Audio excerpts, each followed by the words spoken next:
I'm Janice Mays, and this is your Week in Review.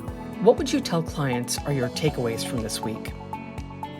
This week, House Democrats began their decision-making on specific issues, benefits, and offsets within their up to $3.5 trillion human infrastructure package.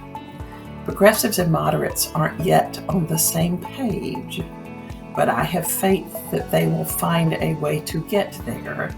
Otherwise, they risk losing both their traditional infrastructure and this human infrastructure package, and they'll have no agenda for 4 years. Treasury Secretary Janet Yellen this week told the Congress that the government is going to need a new debt limit, a higher debt limit, by October sometime. Republicans informed Democrats that they won't help vote for that. So there's danger ahead for our national full faith and credit. I expect Democrats to find a way past this also. And lastly this week, economic reports hinted at some possible weakness in our economy that bears watching.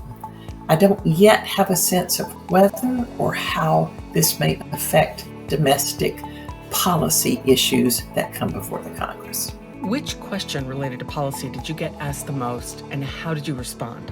The business sector is planning for disruption.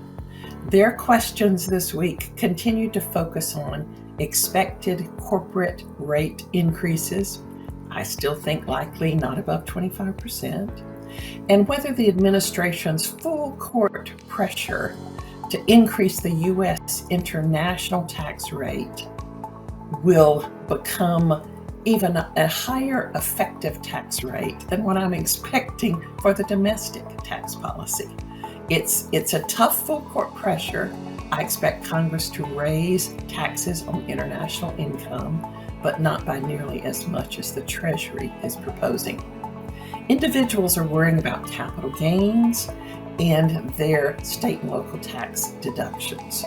In the capital gains area, I think that rates may go up some, not as much again as the administration wants. I think capital gains at death is much less likely at this point. And regarding the SALT deduction, they can't just get rid of it. It would cost too much money and go to people that make too much income for their tastes. And consequently, I expect some small fixes around the edges there. And everybody's concerned about effective dates. And we're about to find those out, I think.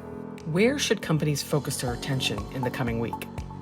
All eyes this coming week will be on the House Ways and Means Committee, which begins its debate Tuesday and Wednesday over those revenue raisers and other offsets for this potentially large package of spending.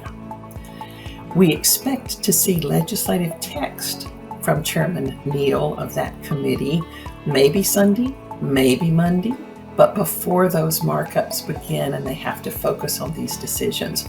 While this language won't be the final text that becomes law later this year, it's going to form the core of that package. So it's important to understand where they start.